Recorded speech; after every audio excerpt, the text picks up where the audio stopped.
bonsoir bien-aimés dans le Seigneur, bonsoir à tous les messianiques. Donc nous sommes vendredi, la date 24, vendredi 24 juillet 2020 et vraiment nous bénissons le Seigneur parce que c'est une première pour nous sur le plateau de Parlons de Christ. Voilà, et nous sommes très contents d'être avec vous et d'être là pour la première fois par la grâce du Seigneur. Vraiment, c'est un exploit et c'est une joie.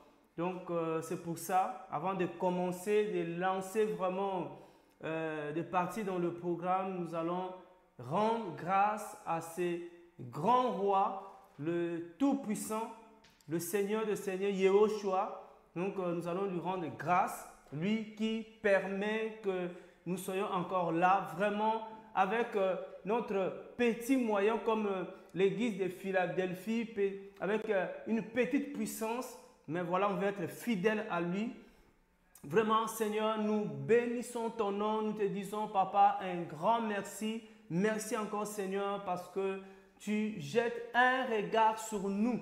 Voilà, sur nous, Seigneur, et tu permets qu'aujourd'hui, Seigneur, nous soyons en direct, Père, avec tous tes enfants et en direct, Seigneur, pour partager ta parole. Yahweh, merci encore pour ta grâce. Merci encore pour ton nom. Merci encore pour ce moment. Yahweh, que nous croyons, Seigneur, que tu es là avec nous et que, Seigneur, notre bouche ne pourra que dire des choses qui viendront de toi. Nous voulons, Père, par ta grâce, oh Yahweh, remettre ces moments entre tes mains, Seigneur, que tu puisses encore nous conduire, Yahweh, et que nous ne puissions rien faire par nous-mêmes, nous ne puissions rien dire par nous-mêmes, Seigneur, mais que ça soit poussé par ton esprit, Seigneur, que nous puissions passer ces moments, Yahweh, vraiment que nos cœurs soient disposés, Seigneur, à recevoir ce qui vient de toi, Papa. Merci pour ce moment, Seigneur, que toute la gloire, Seigneur, toute la gloire et toute la louange, Yahweh, reviennent à toi seul,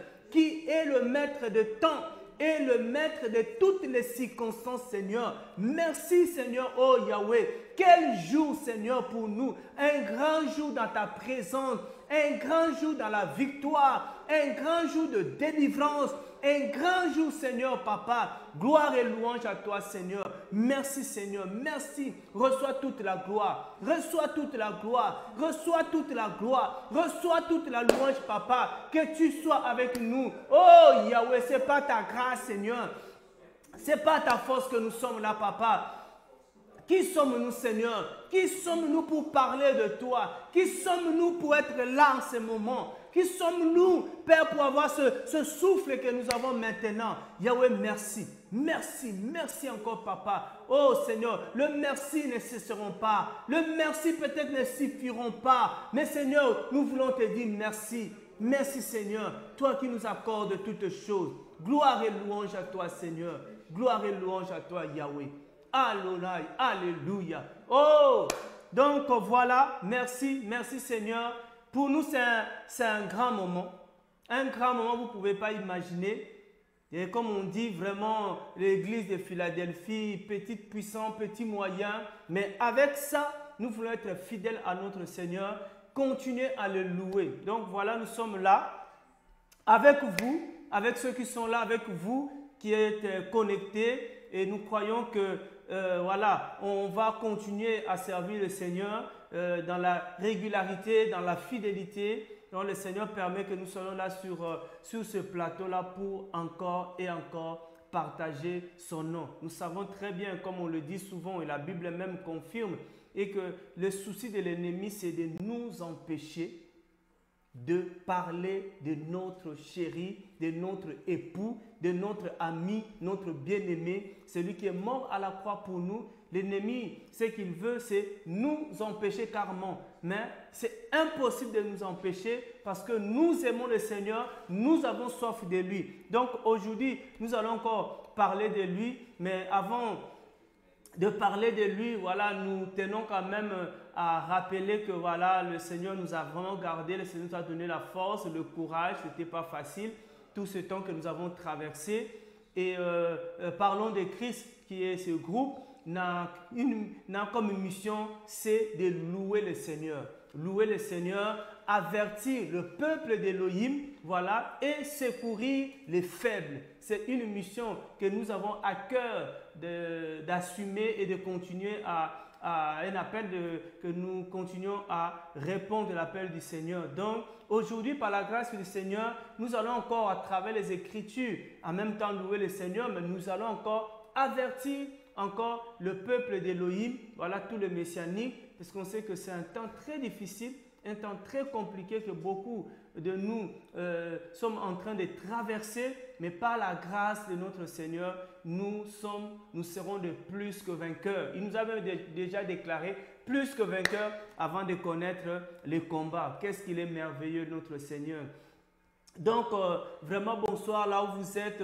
Voilà, soyez à l'aise, voilà, disposez-vous, voilà, et pour partager ces moments, la parole du Seigneur. Donc, sans plus tarder, nous allons prendre nos Bibles, voilà, nos Bibles, dans le livre de Apocalypse, Apocalypse chapitre 12. Aujourd'hui, nous allons prendre Apocalypse chapitre 12 et nous allons partager la parole du Seigneur. Voilà. Nous allons partager dans Apocalypse chapitre 12. C'est un chapitre que nous connaissons, c'est un chapitre que nous avons beaucoup peut-être entendu parler. Beaucoup de serviteurs ont peut-être lu ce passage de la Bible. Mais aujourd'hui, comme on dit, la parole du Seigneur, c'est un puits, un grand puits, et ce puits est inépuisable. Ça n'a rien à voir, comme Yahushua disait à la femme samaritaine, voilà, si tu viens boire cette eau-là, tu auras encore soif. Et même cette eau-là pourra aussi être épuisée. Mais l'eau que moi je te donnerai, voilà, cette eau-là, quand tu auras bu, tu n'auras plus soif. C'est-à-dire que cette eau-là est intarissable. Et c'est la parole du Seigneur aussi. La parole du Seigneur, on peut lire la même parole, on peut relire ça encore, et le Seigneur nous amène toujours dans le profondeur de sa parole. Il y a toujours quelque chose quand le Seigneur veut nous parler à travers toujours sa parole. Et là, dans Apocalypse chapitre 12, Apocalypse chapitre 12, le premier verset, on va lire ce chapitre-là qui est vraiment plein de mystères, plein de révélations, plein de bonnes choses. Apocalypse chapitre 12, le premier verset nous dit quoi? Et un grand signe parut dans le ciel, une femme revêtue du soleil, la lune sous ses pieds, et sur sa tête une couronne de 12 étoiles. Elle est enceinte et crie, étant en travail et souffrant de douleur de l'enfantement. Il parut aussi un autre signe dans le ciel. Et voici un grand dragon rouge, feu, ayant 7 têtes et 10 cornes.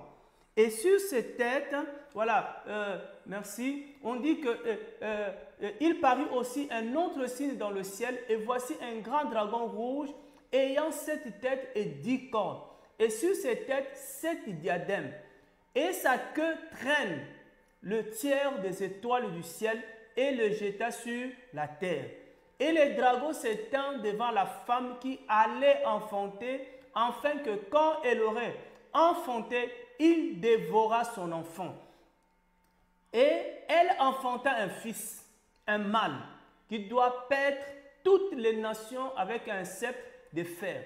Et son enfant fut enlevé vers Elohim et vers son trône. Et la femme s'enfuit dans un désert où elle avait un lieu préparé par Elohim, afin d'y être nourrie pendant 1260 jours. Et il y eut une guerre dans le ciel. Michael et ses anges combattirent contre le dragon. Et le dragon et ses anges combattirent. Mais ils ne furent pas le plus fort et leur place ne fut plus trouvée dans le ciel. Et il fut jeté, le grand dragon, le serpent ancien, celui qui est appelé le diable et le Satan, celui qui égare toute la terre habitée. Il fut jeté sur la terre et ses anges furent jetés avec lui. Et j'ai entendu une grande voix dans le ciel disant, « Maintenant le salut est arrivé, et la force et le royaume de notre Elohim et l'autorité de son Mashiach, parce que l'accusateur de nos frères, qui les accuse devant notre Elohim jour et nuit, a été précipité vers un lieu plus bas. Et ils ont remporté la victoire sur lui à cause du sang de l'agneau et à cause de la parole de leur témoignage. Et ils n'ont pas aimé leur vie jusqu'à la mort. C'est pourquoi réjouissez-vous cieux, et vous qui dressez vos tentes, malheur à ceux qui habitent la terre et la mer, parce que le diable est descendu vers vous, ayant une grande colère, sachant qu'il a peu de temps. Et quand le dragon vit qu'il avait été précipité sur la terre, il persécuta la femme qui avait enfanté le mal. Mais les deux ailes d'un grand aigle furent données à la femme, afin qu'elle s'envole de devant le serpent dans le désert, où elle est nourrie un temps de temps et la moitié d'un temps. Et de sa gueule, le serpent lança de l'eau comme un fleuve derrière la femme, afin de la faire engloutir par le fleuve. Mais la terre secourit la femme, elle ouvrit sa bouche et elle engloutit le fleuve que le dragon avait lancé de sa gueule.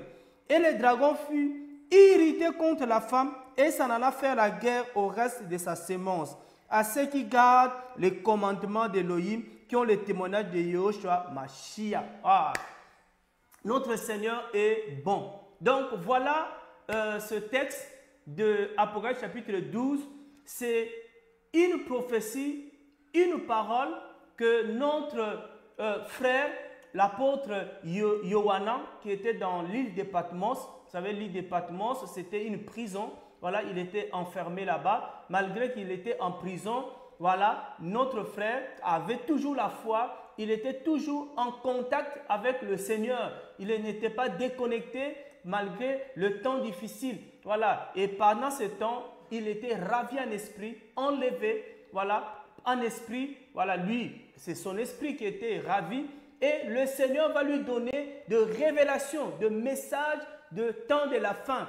Et il va lui dire d'écrire ce message et d'envoyer des messages à l'église, voilà, afin que les gens soient au courant des choses qui vont arriver bientôt, les choses qui sont même déjà en train d'arriver. Il y en a beaucoup de choses qui sont déjà accomplies, il y a des choses qui vont encore s'accomplir.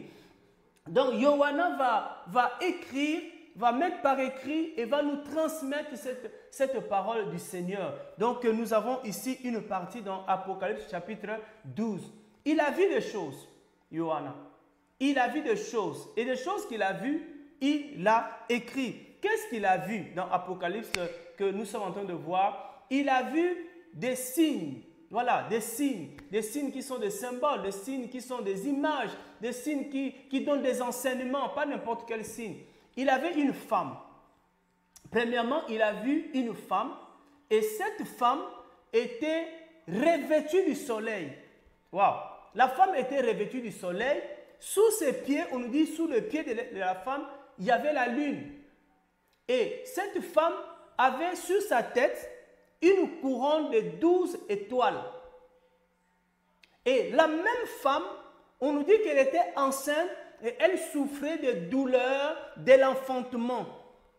Elle va enfanter un fils mâle qui va paître les nations avec la verge de fer. Et qu'est-ce qui va se passer? Il va voir encore un dragon rouge de feu. Et ce dragon se tenait devant la femme pour l'empêcher de mettre au monde cet enfant mâle. Donc, quand je lisais d'abord cette parole, je ne parle pas de la femme aujourd'hui, vous allez comprendre. Je vais venir parler de la femme après, parce que cette femme fait aussi débat dans le monde des imaginations, dans le monde des gens qui aiment faire les débats. Voilà, ça fait aussi débat. Mais je remarquais que le dragon se tenait d'abord devant la femme, pas pour faire réellement le mal à la femme, mais pour l'empêcher d'accoucher, de mettre au monde cet enfant mâle. Donc, le problème du dragon, c'était cet enfant mâle qui dérangeait déjà, depuis déjà le temps. Et le dragon va essayer d'empêcher cette femme. Or, la naissance de cet enfant n'était autre que le plan d'Élohim, le plan du Seigneur. Et le fait que le dragon n'a pas réussi à empêcher la femme de mettre au monde, parce que cette femme a fini par mettre au monde, malgré la douleur, mais mettre au monde cet enfant, m'a beaucoup consolé. Voilà, c'est pourquoi nous avons dit que dans la prophétie du Seigneur, une prophétie est du Seigneur Yehoshua, notre Elohim, si ce n'est que la prophétie a ses caractéristiques, ces trois caractéristiques, si la prophétie console, si la prophétie exhorte et si la prophétie instruit. Parce que si la prophétie commence à faire peur, ce n'est pas la prophétie du Seigneur. Et dans cette prophétie, j'ai vu que quand le Seigneur a fait un plan pour un homme ou dans la vie d'un homme, de toute façon, le plan est du Seigneur. Vraiment, c'est important. Le plan, c'est le plan du Seigneur dans la vie d'un homme. Ce n'est pas le plan d'un homme, mais le plan du Seigneur dans la vie d'un homme. Comme moi, le Seigneur fait son plan dans ma vie. Le Seigneur fait son plan dans ta vie. Et quand le Seigneur a fait son plan dans ta vie, le dragon qu'on a bien décrit, c'est que le dragon c'est le serpent ancien. On reviendra un peu sur ce descriptif. Le dragon c'est le serpent ancien, c'est le diable, c'est le Satan. Quand on dit c'est le Satan, le diable, il y a des raisons pourquoi le Seigneur a insisté sur cette appellation. Donc, quand Satan essaye d'empêcher le plan du Seigneur sur ta vie, ça ne peut pas être possible, ça ne peut pas arriver. Le diable ne peut pas empêcher le plan du Seigneur sur ta vie, c'est impossible. Le diable peut empêcher ton plan, mais pas le plan du Seigneur sur la vie de quelqu'un, pas le plan du Seigneur sur une nation, c'est impossible. C'est pour ça que le Seigneur a choisi un peuple. Le Seigneur veut marcher avec un peuple. Je sais, ça c'est un cas qui est dans la Bible. Le Seigneur a choisi un peuple qui était le peuple d'Israël. Il veut marcher avec ce peuple parce qu'il avait un plan. Il avait un plan sur le peuple d'Israël. Voyez, le Seigneur avait un plan, son plan, le plan du Seigneur. Alors, quand Balak a vu ce peuple devant lequel rien ne pouvait résister, ce peuple qui marchait dans la victoire, le peuple d'Israël, aucune armée ne pouvait arrêter le peuple d'Israël. Aucune armée ne pouvait combattre l'armée d'Israël et la vaincre. Parce que l'armée d'Israël était d'abord dans le plan du Seigneur. Quand l'armée d'Israël était dans le plan du Seigneur, personne ne pouvait arrêter cette armée. Pourquoi? Parce que c'était le plan du Seigneur. Balak, ne connaissant pas la parole du Seigneur, ne connaissant pas la vérité, ne connaissant pas le mystère du Seigneur, va appeler Balaam pour venir maudire l'armée du Seigneur, le peuple d'Israël, afin qu'il arrive à contenir et à arrêter la progression, la marche dans la victoire de ce peuple. Mais Balaam va lui dire qu'il est impossible de toucher à ce peuple. Il est impossible de faire du mal à ce peuple. Il est impossible que notre plan, Seigneur de gloire, alléluia, il est impossible que ton plan Balak ou mon plan moi Balaam puisse s'accomplir sur le plan, sur ce peuple parce qu'il marche dans le plan du Seigneur. Alors Balaam va lui dire, il n'y a que leur Elohim qui peut les arrêter. À une seule condition, s'ils deviennent rebelles à Elohim. Donc, comme la femme était dans le plan du Seigneur et que le dragon va se mettre devant la femme pour l'empêcher, la Bible nous montre clairement que le dragon n'a pas réussi à empêcher la femme d'enfanter la volonté du Père. Le dragon n'a pas réussi d'empêcher la femme de mettre au monde l'enfant mâle qui était le plan du Seigneur. Il n'a pas réussi. Je vous le dis qu'il a essayé par tous les moyens, par tous les moyens. Si le Seigneur le veut, nous reviendrons sur cet enfant mâle parce que en lisant Apocalypse 12, vous allez voir qu'il y a tellement de vérités, tellement de choses à parler. Nous parlerons de cet enfant mâle parce que beaucoup aujourd'hui attribuent cet enfant mâle à n'importe qui. Alors, parce qu'il n'a pas réussi, la Bible dit que le dragon va maintenant essayer, comme on dit, d'engloutir maintenant cette femme. Donc, j'ai dit que je ne parle pas de la femme parce qu'il y a des gens qui pensent que cette femme est l'Église. On va voir que cette femme ne peut pas être l'Église. Cette femme ne peut pas être l'Église parce que ce n'est pas l'Église qui doit enfanter l'enfant mâle. Mais l'Église même a été enfantée par cet enfant mâle. Donc, ça ne peut pas être possible. Mais il y a des gens aussi, on entrera en détail, il y a des gens qui pensent que cette femme, c'est quoi? C'est la Vierge Marie qui a mis au monde l'enfant mâle, bien sûr, Yehoshua Mashiach. Mais nous allons voir que ça ne peut pas être Marie parce que cette femme est bien décrite, revêtue du soleil, sous ses pieds la lune, sur sa tête une couronne de 12 étoiles. Et qu'après avoir mis au monde cet enfant, cette femme va aller dans un lieu pendant 1260 jours. Voilà. Et beaucoup aussi pensent que cette femme, ceux-là qui pensent à dire cette troisième catégorie de personnes, là où moi je suis même dedans, c'est-à-dire ils pensent que cette femme est Israël. Donc on développera aussi pour voir que cette femme est bien sûr Israël.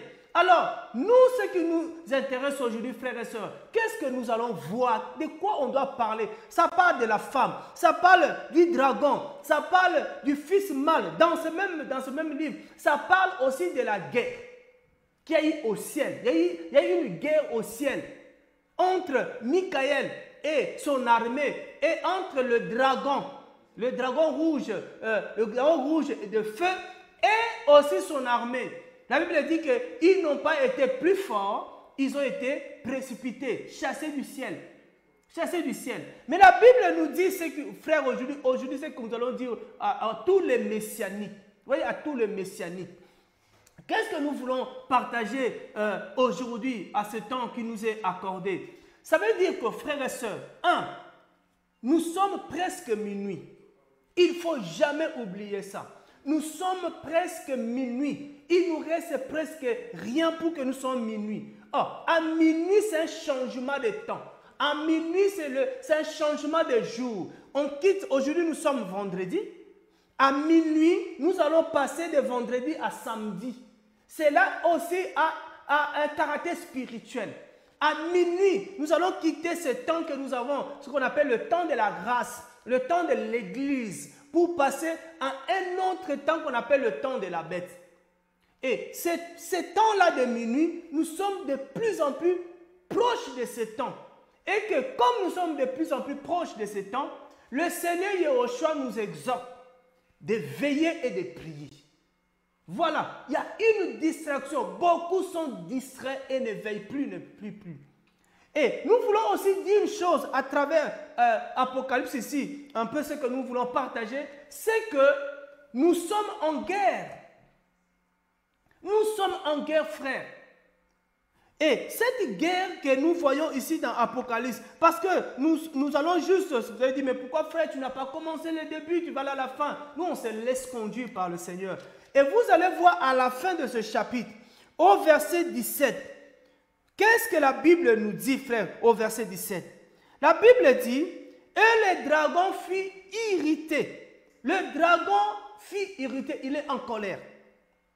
Contre la femme.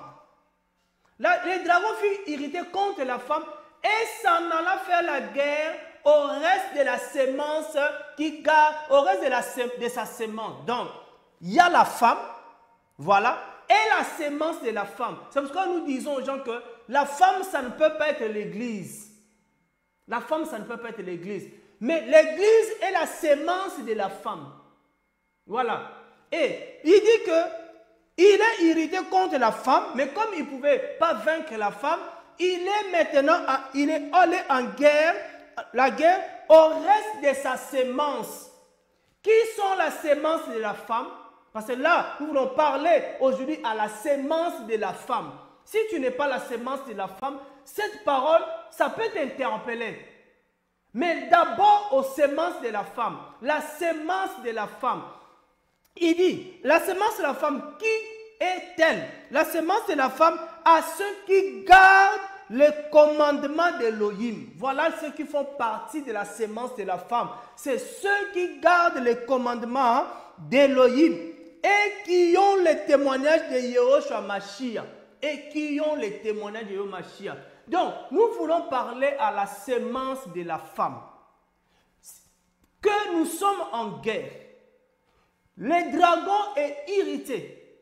Comme le dragon n'a pas réussi à toucher la femme, à toucher notre maman, le dragon est maintenant irrité contre, il est maintenant tourné vers l'église.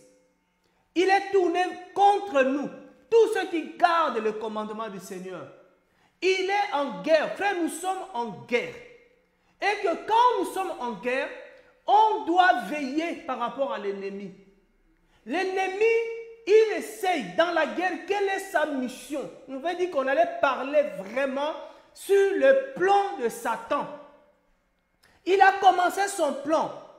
Il a essayé d'empêcher. Il ne peut pas empêcher le plan du Seigneur, c'est plus possible. Maintenant, il a mis un plan en place. Son plan, c'est quoi? C'est détruire la sémence de la femme. Détruire la sémence de la femme. Détruire, empêcher, c'est-à-dire détruire là, ça veut dire quoi? Aller séduire. Le diable ne sait pas faire autre chose, frère, si ce n'est que séduire. La Bible même nous dit que viendra un temps où le diable sera arrêté pendant 1000 ans, pendant le règne de 1000 ans. Lui sera arrêté pendant 1000 ans. Il sera dans l'abîme, enfermé. Après 1000 ans, il sera relâché. Mais quand il sera relâché, la Bible nous dit que la première des choses que le diable va chercher à faire, c'est séduire les nations. Il va aller séduire les nations. Il va même séduire les Gog et Magog. Voilà, il va les gagner à sa cause pour former une armée. Voilà, le diable ne sait pas faire autre chose que séduire. Séduire, c'est quoi? Séduire, c'est comme...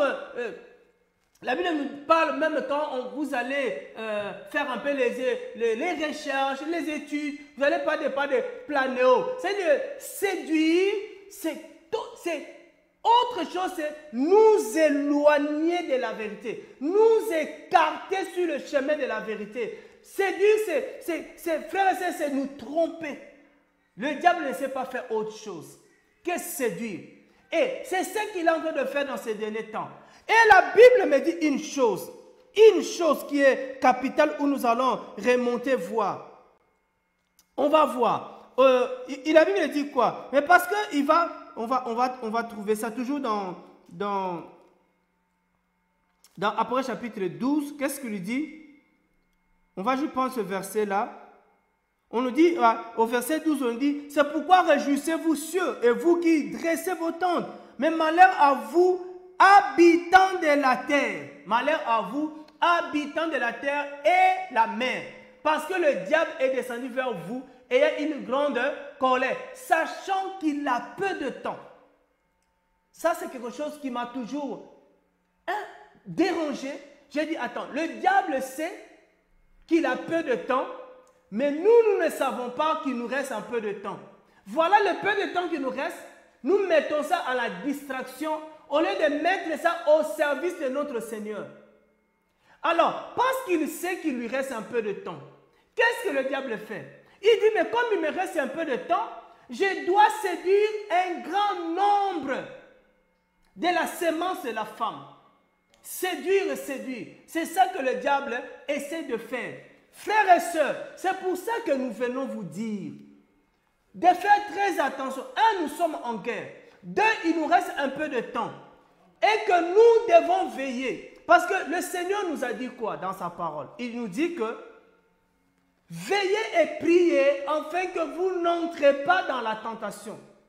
La chair, elle est faible. Mais l'esprit est bien disposé. Voici une autre vérité.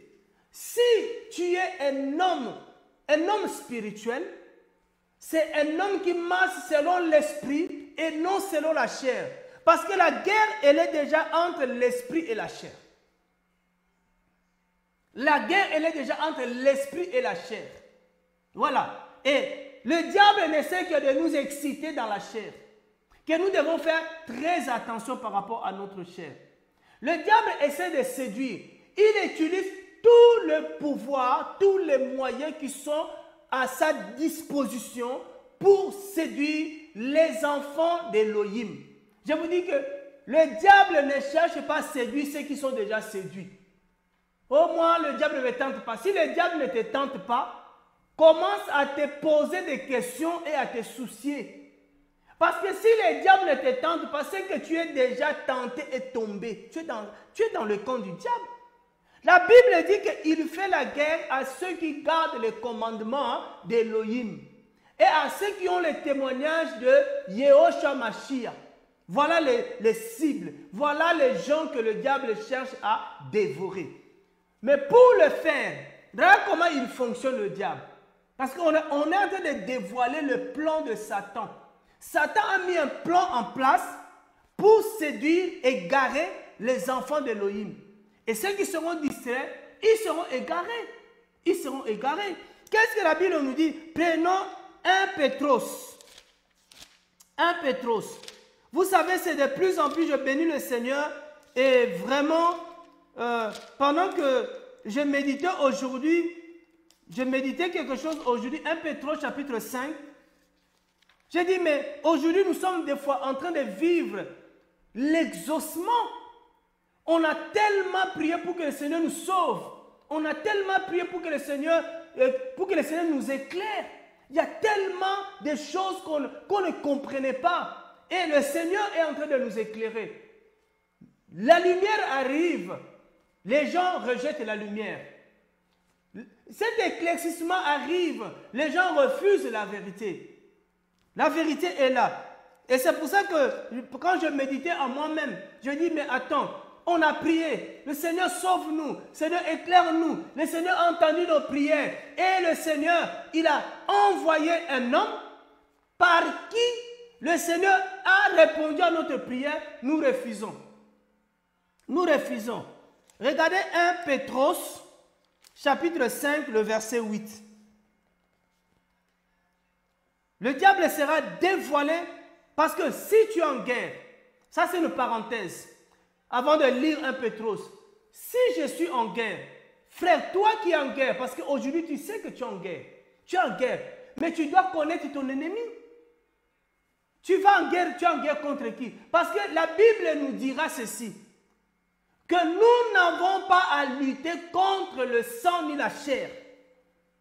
Quand on voit aujourd'hui la guerre que les chrétiens, les gens, les hommes, les humains se font la guerre, c'est terrible. C'est terrible. Et ça, c'est encore une stratégie de l'ennemi. Il nous met en guerre les uns contre les autres. Ton frère vient te dire la vérité, il devient ton ennemi. Je suis ton ennemi parce que je te dis la vérité. Et tu es ami avec ceux qui te trompent. Frère, il y a un problème. Il y a un problème. La vérité est là. La vérité n'est pas quelqu'un. La vérité n'est pas un homme. La vérité, c'est la parole du Seigneur. Un frère qui a découvert la vérité, il vient, il nous donne la vérité, on le prend pour un ennemi. Parce qu'il nous a montré la vérité qu'il a découverte. En plus, gratuitement. Nous aimons notre ennemi que d'aimer la vérité. Donc, ici au verset 8, qu'est-ce qui est dit? Le Seigneur dit ceci. Soyez sobres, veillez. Ça, c'est notre part de responsabilité. Le Seigneur ne sera pas sobre à notre place. Le Seigneur ne veillera pas. Vous savez, dans l'état d'ignorance, quand on était ignorant, le Seigneur nous a gardés. Mais quand la vérité arrive, c'est la vérité qui doit nous conduire. C'est la vérité qui doit nous garder. La Bible dit que Sanctifie-les par ta parole, car ta parole est la vérité. Voilà, la parole du Seigneur est la vérité. Nous sommes gardés par la parole, par la vérité. Et si nous marchons selon la parole nous garde. C'est la parole qui va nous garder. Mais si tu ne marches pas selon la parole, toi qui connais la parole, toi qui connais la vérité, tu n'es plus protégé. Il n'y a plus de protection. Tu peux prier parce que nous là, nous aimons prier. Seigneur, protège-moi. Seigneur, garde-moi. Le Seigneur te dit, je te garde à travers ma parole. Il dit, soyez sobres. Il dit, veillez. Car le diable, le Seigneur dit le diable. Frère, écoutez-moi très bien, mes frères. Il dit, parce que le diable, votre adversaire, le diable n'est pas l'adversaire de Yehoshua. Le diable n'est pas l'adversaire d'Elohim. Le diable n'est pas l'adversaire de notre Père. Le diable est notre adversaire. Il ne faut pas mettre le diable au rang de Yehoshua. Le diable est notre adversaire. La Bible dit, parce que le diable, votre adversaire, marche comme un lion. Ce n'est pas un lion. Il est comme un lion rugissant. Cherchant qui il dévorera. Le plan de l'ennemi, c'est de nous dévorer. C'est de nous détruire. Dans le livre de Lucas chapitre 22, on va lire ça aussi. Voilà, le diable ne peut pas être notre ami frère. On ne doit pas s'amuser, on ne doit pas marcher avec lui, on ne doit pas le servir, on ne doit pas le laisser un terrain. Il vient nous souffler des pensées impures, on doit rejeter ces pensées. Il vient nous faire des propositions, frère, des propositions impures, on doit rejeter ça. Quand le diable t'amène une proposition contre ton frère, tu dois le rejeter. Mais il y en a qui l'acceptent, il y en a qui font la volonté de Satan, malheureusement. On va voir ça, frère. Lucas chapitre 22. Lucas chapitre 22. Le diable n'est pas notre ami. Il est en train de nous distraire. Lucas chapitre 22. Si tu ne savais pas que le diable, toi qui fais sa volonté, toi qui essayes de faire la volonté du diable, mais le diable, il cherche à te dévorer. Il cherche à te détruire. Il cherche à t'égarer. Il cherche à te séparer du Père. Et regarde maintenant comment le Seigneur, ici, notre Seigneur Yehoshua, homme là, il va dévoiler son plan. Il dit au chapitre 22, le verset 31.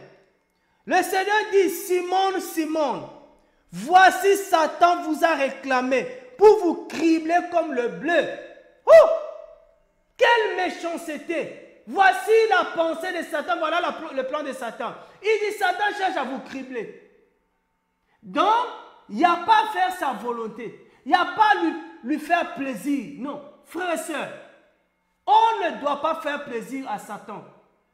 On ne doit pas faire plaisir à Satan. Tu vas voir qu'il y a des fois, sans le savoir, sans te rendre compte, tu fais plaisir à Satan. On va aller voir Timothée. On va voir Timothée là-bas. On va voir sans se rendre compte. Pense à 1 Timothée chapitre 2. Non, 2 Timothée chapitre 2. Merci Seigneur. 2 Timothée chapitre 2. Nous sommes en guerre. Oui, mais notre ennemi, notre adversaire, c'est le diable. Notre adversaire, ce n'est pas ton frère, ce n'est pas ta femme, ce n'est pas tes beaux-parents. Voilà, à lutter contre ta femme, à lutter. Mais il y a des gens, frère. Mais comment tu peux lutter contre ta femme, sachant que la Bible dit, l'homme et la femme forment un.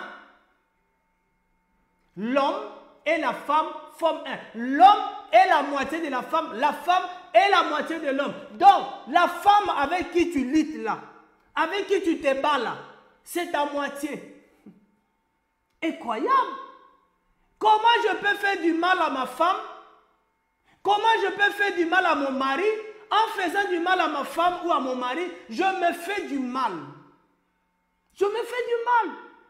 Comment c'est possible? Comment le diable peut nous tromper jusqu'à ce point-là? Tu te prends, tu commences à te donner des juifs. Mais tu as un problème. Je prie que le Seigneur nous sauve. Je prie que le Seigneur vienne nous délivrer. Frère, comment je peux me faire du mal? C'est pas possible.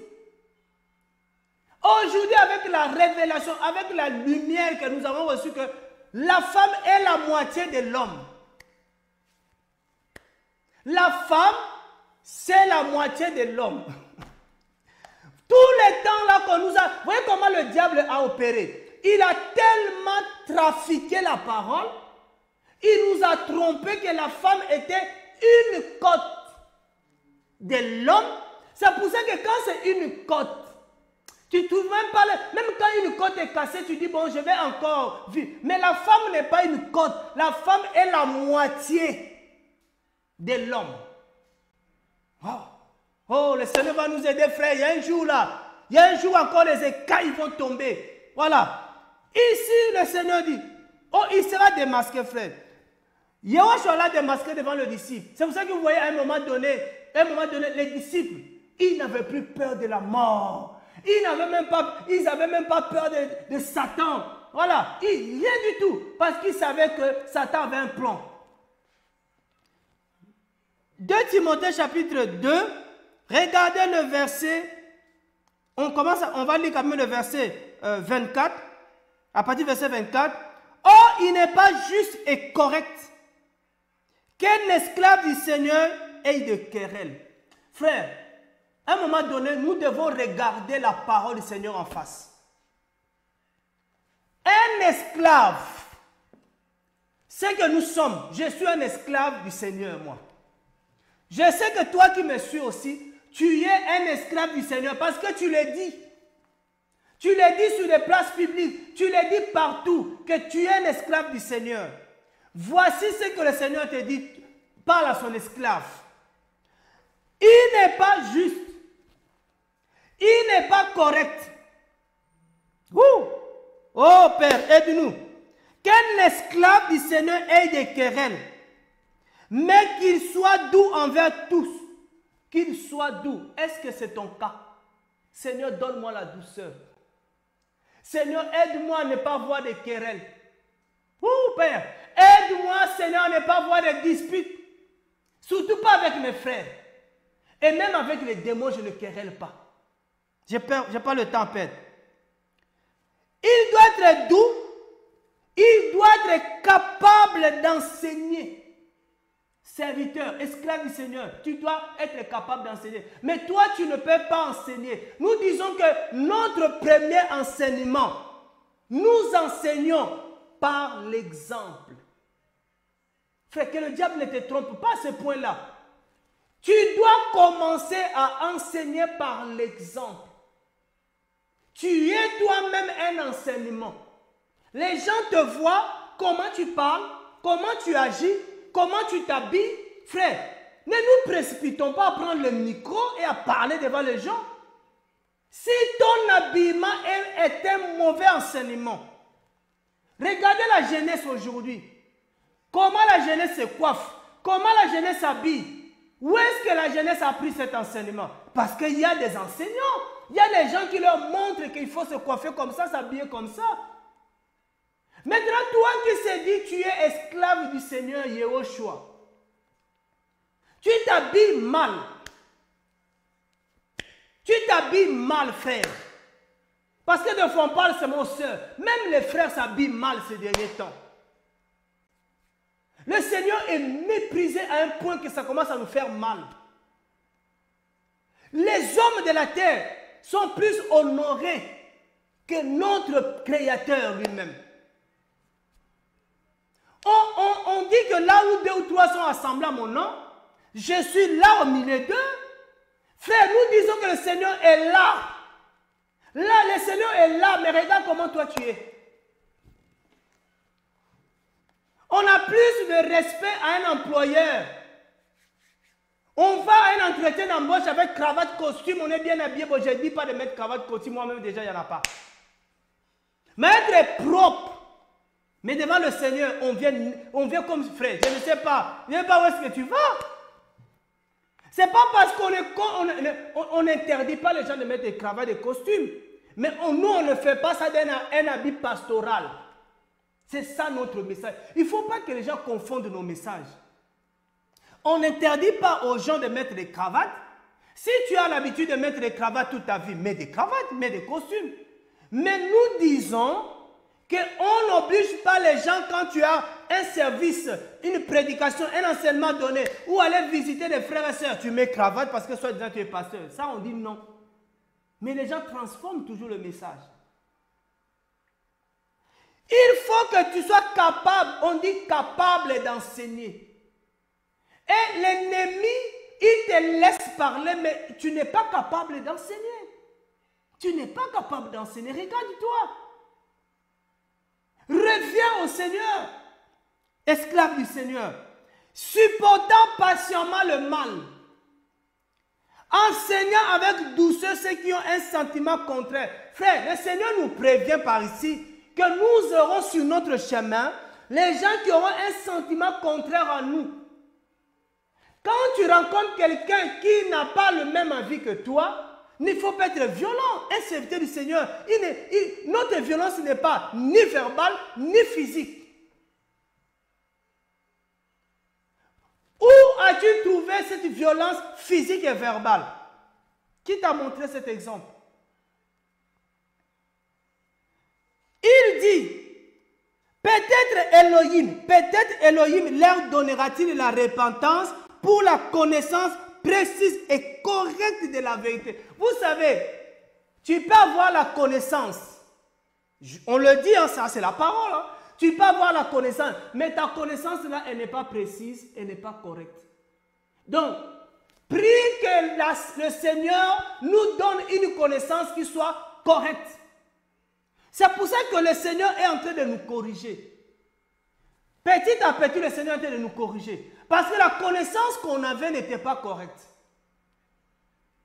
La connaissance n'était pas correcte. La connaissance qu'on avait sur le mariage n'était pas correcte. Le Seigneur est en train de nous corriger par rapport au mariage. La connaissance qu'on avait sur l'homme d'Elohim, que les gens appellent l'homme de Dieu, ce n'était pas correct. La connaissance qu'on avait sur le ministère, ce n'était pas correct. La connaissance qu'on avait sur l'église n'était pas correcte. La connaissance qu'on avait sur la dîme n'était pas correcte. Le Seigneur est en train de nous corriger, frères et sœurs. Et nous bénissons le Seigneur parce qu'en nous corrigeant, nous prenons connaissance et nous nous repentons. Donc le Seigneur est en train de nous donner la repentance. Il dit, peut-être Elohim leur accordera la repentance quand il va leur donner cette connaissance précise et correcte. Ils vont se repentir. Mais il n'y a pas à se battre, il n'y a pas à se disputer, il n'y a pas à s'insulter. Parce que nous sommes des esclaves d'Elohim. Il va plus loin. Afin qu'il retourne à la modération, hors des pièges du diable qui les tient captifs pour qu'il fasse sa volonté. C'est que le diable cherche que tu fasses sa volonté. Alors, quelle est sa volonté? C'est ce que nous avons dit. Sa volonté est de cribler les messianiques. Sa volonté est de dévorer les enfants d'Elohim.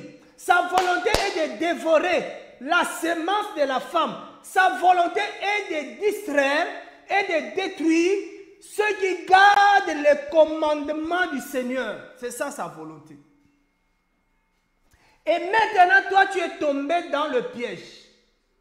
En faisant sa volonté. Oui. En faisant sa volonté. Frères et sœurs, aujourd'hui, nous vous avertissons. Je vais encore nous avertir aujourd'hui qu'il est temps de nous réveiller du sommeil. Il est temps de quitter les pieds, de renoncer au ministère de Satan. Il est temps, frère, de faire la volonté du Père. Dans la guerre, le Seigneur a déjà déclaré, nous sommes des plus que vainqueurs dans cette guerre-là. Nous sommes déjà des plus que vainqueurs. Voilà, il met des plans. Les gens sont découragés. Les gens sont de plus en plus découragés. Et les gens ne prient plus. Par rapport à l'évangile qu'ils ont reçu, les gens ne prient plus. Les gens ne méditent plus la parole. Frères et sœurs, réveillons-nous. Nous sommes en guerre. Mais dans la guerre, on ne dort pas. Pendant la guerre, on ne dort pas. Si tu dors, tu vas laisser l'espace à ton ennemi. Il va gagner le terrain. Dans cette guerre-là, il faut connaître ton ennemi. Ton adversaire, c'est le diable. Ce n'est pas ton frère. C'est pourquoi la Bible dit, on va prendre Galates. Galates. Regarde ce que la Bible encore, ce que la parole nous conseille. Parce que nous, on suit le conseil de la parole. Galates chapitre 5. Galates chapitre 5. Frère, je pense qu'aujourd'hui, tu vas prendre conscience. Tu vas aller même voir ton frère à qui tu as fait le mal. Pour lui dire, frère, pardonne-moi, tu n'es pas mon ennemi. Tu n'es pas mon ennemi. Le diable s'est servi de moi. Le diable m'a utilisé pour te faire du mal. En réalité, c'est le diable qui essaie de nous faire du mal. C'est le diable qui essaie de nous faire du mal. Parce que ce qu'il veut, c'est détruire. Quand un enfant d'Élohim est abattu, détruit. Mais c'est le diable qui a envie de gagner. Toi, tu veux faire gagner le diable. Le diable, quand il a été précipité avec ses anges. Des diabolos. Des démons. Tu veux faire partie de cette armée de démons? Ils ont comme une mission, comme envie, c'est de nous faire du mal à tout le monde. Frère, faisons très attention à nos comportements, à ce qu'on fait. Regardez Galates chapitre 5, le verset 15. Qu'est-ce que la Bible nous dit? Mais si vous mordez, déjà le verset 14, on va remonter un peu, le verset 14 on nous dit, car toute la Torah est accomplie dans cette seule parole. La parole que la Bible dit que voilà, quand la Bible dit que voilà la sémence de la femme, c'est ceux qui gardent le commandement du Seigneur. Mais quel est le commandement du Seigneur? Parce que le Seigneur a dit, toute la loi, le commandement du Seigneur là, est accompli. C'est-à-dire, comment on dit? Englobé dans cette même parole, le commandement du Seigneur qu'on doit garder, frère. Nous là, le commandement, c'est lui qui garde ce commandement-là, qui garde cette parole. Cette parole, la Torah, l'a dit quoi? Tu aimeras ton prochain comme toi-même. C'est pour ça que j'ai dit que si quelqu'un fait du mal à sa moitié, et je suis en train d'imaginer ton prochain. Ici, on te dit que tu dois aimer ton prochain comme toi-même. Oh! Ça veut dire quoi? Que comme je ne peux pas me faire du mal, je ne peux pas non plus faire du mal à mon prochain. Parce que la parole me dit que je dois aimer mon prochain comme moi-même. Ce que tu ne veux pas qu'on te fasse, tu ne peux pas faire ça aux autres. Ce que tu veux qu'on te fasse, là aussi il y a un problème église. Oh, là il y a un problème. Ce que tu veux qu'on te fasse là, fais ça aux autres. Commence à faire aux autres. Vous savez, il y a une loi qui est mal utilisée aujourd'hui. La loi qu'on appelle la loi de la sémence. La Bible dit qu'on va moissonner ce qu'on a sémé. Aujourd'hui, beaucoup de gens veulent qu'on fasse beaucoup de choses pour eux, mais qu'eux, ils sont incapables de faire aux autres. C'est la loi de l'amour. Toute la Torah est dedans. Toute la Torah est dedans. Alléluia. Mais il dit, si vous mordez, oh, qui peut mordre? C'est le serpent. C'est le serpent qui a cette mission, qui prend plaisir à mordre. C'est écrit dans Genèse, frère. C'est écrit dans Genèse chapitre 3 là-bas. Genèse chapitre 3, c'est écrit que le serpent a reçu le mandat de mordre le talon. Il dit, si vous vous mordez et vous dévorez, on a vu que qui veut dévorer? C'est le diable qui veut dévorer. Vous voyez? Ce n'est pas à nous de mordre. Ce n'est pas à nous de dévorer. Ça, c'est le diable. Il faut laisser ça à Satan. C'est lui qui prend plaisir à mordre et à dévorer. Ce n'est pas nous. Nous sommes la sémence de la femme. On ne peut pas mordre. On ne peut pas dévorer nos frères. Quand il y a la pensée de mordre arrive, la pensée de dévorer arrive, il faut la chasser au nom de Yehoshua. Tu dis ceci, comme le Seigneur Yehoshua nous a montré l'exemple. Quand le diable voulait lui communiquer certaines pensées, il a fini par lui dire, loin de moi Satan. Frère, nous avons reçu le pouvoir. La Bible nous dit que nous avons reçu le pouvoir de chasser les démons, de chasser Satan. Nous avons ce pouvoir. Tu as ce pouvoir, frères et sœurs. Ne te laisse pas dominer par Satan. Quand Satan vient, même s'il prend la forme de l'impudicité, le démon de l'impudicité là, le démon du mensonge, le démon de l'hypocrisie, les démons de la colère là. Comment les démons de la colère dominent ta vie? Tu prends l'autorité au nom de Yehoshua. Tu lui dis, loin de moi la colère, loin de moi. Nous avons reçu le pouvoir. Le Seigneur Yehoshua nous a donné le pouvoir de chasser les démons, de chasser les esprits impurs, de chasser sa frère au nom de Yehoshua. Quand ça vient, ça va venir. Les démons viendront, Satan viendra. Mais quand il vient, tu lui dis, tu as été vaincu à la croix. Tu as été vaincu à la croix. J'ai reçu le pouvoir sur moi. Et je t'ordonne maintenant de quitter ma vie, de quitter mon cœur, de quitter cet espace. Il va partir.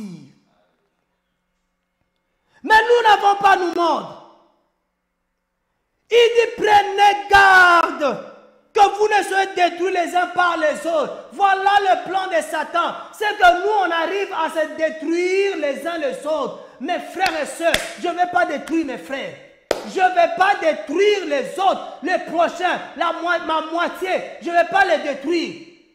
Parce que le Seigneur ne m'appelle pas à détruire. Voilà ce que le Seigneur m'appelle, à édifier, à bénir, à construire, mais pas à détruire, frère. Pas à détruire. Et je prie ce soir que le diable qui t'a toujours manipulé, parce que le diable est dans la manipulation, le diable est dans l'envoûtement, le diable est dans la domination, le diable est dans la sorcellerie. Je prie ce soir et que ton esprit se réveille, que tu prennes conscience que tu as été manipulé par le diable, tu as été manipulé par Satan et que tu as pris conscience et que c'est le diable qui est ton adversaire et non ton frère. Oh, nom de Yehoshua Mashiach, que ton esprit se réveille, que ton esprit se réveille et que tu prennes la décision maintenant de ne plus servir le diable, de ne plus servir Satan, de ne plus servir les dragons rouges de feu, de ne plus servir cet accusateur de nos frères. Je refuse de le servir. Je vais servir le Mashiach. Vous savez, frère, toi qui m'écoutes, je sais que tu es touché là où tu es. Le Seigneur dit ceci. Un homme, il ne peut pas servir 2 maîtres à la fois. Ou il haïra l'un et aimera l'autre. Mais on ne peut pas servir et Yehoshua et maman. On ne peut pas servir le mensonge et la vérité. Il n'y a pas de rapport entre la lumière et les ténèbres. Non, il n'y a pas de rapport. Que le Seigneur nous délivre des ténèbres. Que le Seigneur nous délivre des mensonges. Que le Seigneur nous délivre de la colère. Que le Seigneur nous délivre de la nudité, frère. On ne peut pas servir 2 maîtres à la fois. Prends l'engagement. Prends la décision. Il a dit, soyez sobres et veillez. C'est en nous. Il a dit, veillez et priez. C'est en nous. Si on ne le fait pas, le diable va marcher sur nous. Si on ne le fait pas, le diable va nous gagner. Nous sommes en guerre avec lui. Mais qu'il ne soit pas le plus fort. La Bible me dit, on reviendra sur Apocalypse chapitre 12. Mais la Bible me dit quelque chose déjà. Regardez ce que la Bible me dit. Si déjà, frère, parce que nous, là, avant d'être ici, là, avant d'être sur la terre, on vient du ciel. Nos vrais frères là, ils sont restés au ciel. Des Michaël, des Gabriel, c'est nos frères là-bas.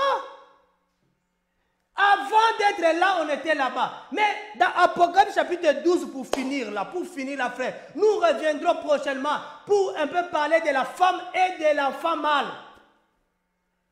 Ne soyons pas distraits. Soyons humbles. Je sais que ton cœur est touché. Mon cœur a été touché, frère, quand j'avais entendu la vérité, que ma femme était ma moitié. Ma moitié là. Quand tu entends la vérité, frère, la tête tourne. Chaque jour que la vérité retentit là, frère, on saute de joie. On bénit le Seigneur. Et je sais qu'aujourd'hui, que le diable ne te trompe pas. Que le diable ne dise pas que oui, tu sais que tu n'avais pas fait de mal. Non, ton cœur parle, ta conscience te reproche. Il faut t'humilier. La Bible dit dans Apocalypse chapitre 12, regardez. Oh, béni soit le Seigneur. Alléluia. La Bible dit dans Apocalypse chapitre 12, pour finir. Oh, le diable, je sais que le diable est mal à l'aise. Le diable dit, oh là là, mon plan est déjoué. Il dit au verset 7, il y eut une guerre dans le ciel. Michaël et ses anges combattirent contre les dragons. Et les dragons et ses anges combattirent. Donc, ce n'est pas un problème que le diable te combatte. Et ses anges te combattent. C'est une habitude. Il aime les combats. Nous aussi, nous aimons les combats, frère. Nous, on aime les combats. Regarde, la bonne nouvelle arrive. La bonne nouvelle est au verset 8. Le problème, ce n'est pas la guerre. Il ne faut pas avoir peur de la guerre. L'ennemi est en train de te faire la guerre. L'ennemi est en train de te combattre. Déjà, le Seigneur nous a donné une nouvelle avec Jérémie. Le Seigneur nous a dit, ils te feront la guerre, mais ils ne te vaincront pas, parce que je suis avec toi pour te délivrer. Le Seigneur ne s'arrête pas là. Il dit peut-être que tu ne crois pas. Peut-être tu as encore des doutes. Voilà, dans le dernier temps, tu vas dire, bon, Jérémie, tu vois, Jérémie, c'est dans le temps. Mais il vient avec Yohanan, dans le dernier temps. Il a dit, dans le dernier temps. Nous sommes des ceux-là du dernier temps. Au verset 8, le Seigneur dit ceci. Mais ils ne firent pas le plus fort. Et leur place ne fut plus trouvée dans le ciel. Oh, papa. Oh! Ils ne firent pas les plus forts. Le diable n'est pas le plus fort. Les démons ne sont pas les plus forts. Parce que Yohanan nous dira, celui qui est en vous, il est plus fort que celui qui est dans le monde. Celui qui est avec nous, Yehoshua Mashiach, il est le plus fort que le diable. Le diable n'est pas le plus fort. Il te fait croire qu'il est le plus fort. Il te fait croire qu'il contrôle la situation. Non, le diable n'est pas...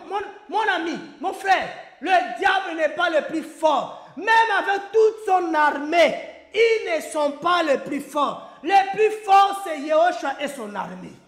Le plus fort, c'est nous, frères. Le diable est plus fort. Et le Seigneur ne s'arrête pas là. Il lui dit, non seulement il n'est pas le plus fort, mais sa place ne fut pas trouvée au ciel. Sa place n'est pas dans ma vie. Sa place n'est pas dans ma maison. Sa place n'est pas dans ma famille. Sa place n'est pas dans l'assemblée des saints. J'ai envie de me sauter sur la chaise là. La Bible dit que le méchant ne peut pas résister dans l'assemblée des saints. La nouvelle, frère, le diable n'est pas le plus fort. Même s'il est le dragon rouge. Même s'il est le dragon rouge de feu. Le feu de Satan ne me fait pas peur. Parce que nous avons un feu dévorant, frère. Vous savez, le feu de Satan n'a pas fait peur à Ananias, à Saphira, à tous ces gens-là. Ils ont dit, si tu peux nous jeter dans le feu roi, ce feu-là ne nous fait pas peur. La fosse au lion, frère. Non, je vais vous faire rire. La fosse au lion, arrêtez, c'est le faux lion. Les faux lions là. Les faux lions ne nous fait pas peur, frère. Parce que nous avons le véritable lion de la tribu de Yoada. Papa, nous avons le véritable. Pourquoi? aurais-je peur du faux? La nouvelle est là. Le plan de Satan ne réussira pas. Parce qu'il y a le plan de Yehoshua. Entre deux plans là, le plan qui doit réussir, c'est le plan de Yehoshua dans ma vie.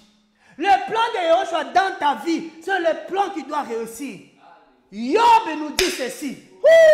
Job dit, je sais une chose, que personne ne pourra t'empêcher d'accomplir ton plan. Le plan du Seigneur, je prophétise ce soir que le plan du Seigneur va s'accomplir dans ta vie.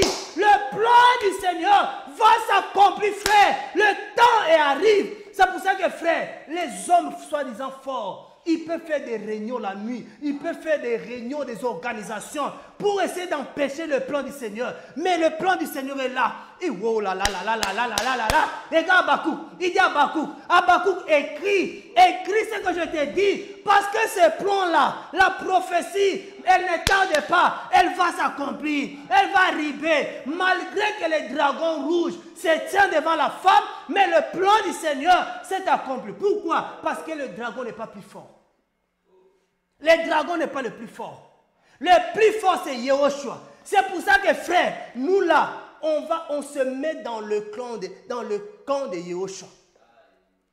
Nous, on va dans le camp de Yehoshua.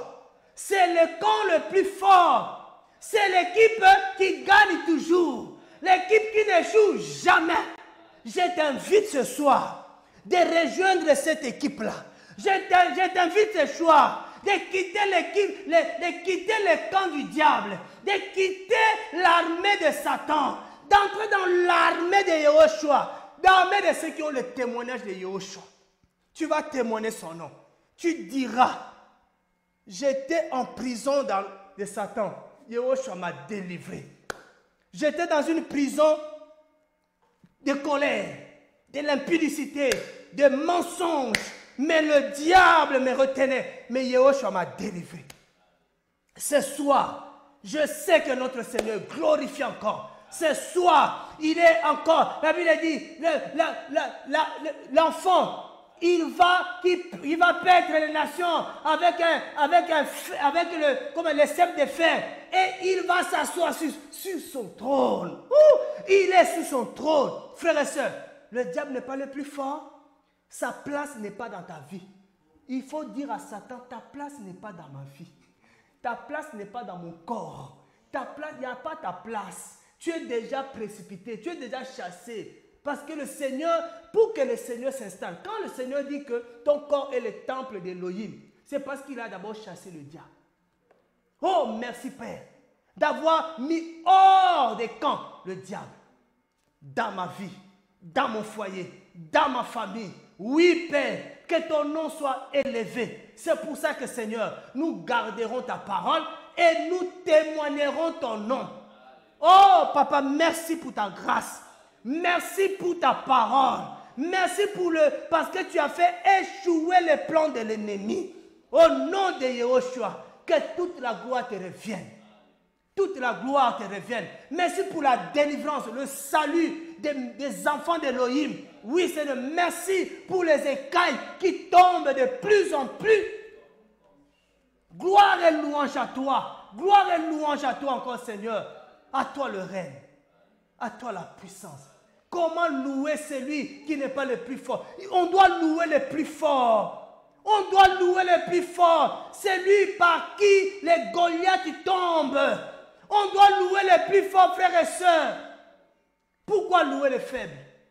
On ne peut pas louer les faibles, on loue toujours les plus forts. La Bible nous dit que le diable n'est pas le plus fort. Merci Seigneur pour cette information encore. Voilà, bien-aimés, par la grâce du Seigneur, on vous dit, soyez bénis. Gardez la parole de Yehoshua. Gardez la vérité. Et rendons grâce au Seigneur pour sa parole qu'il nous donne tous les jours. Merci. Merci Seigneur. Merci Père pour aujourd'hui. Que le Seigneur soit béni. On s'est dit à bientôt par la grâce du Seigneur. Nous serons là. Parce que le diable est vaincu. Nous serons là. Merci Seigneur. Amen.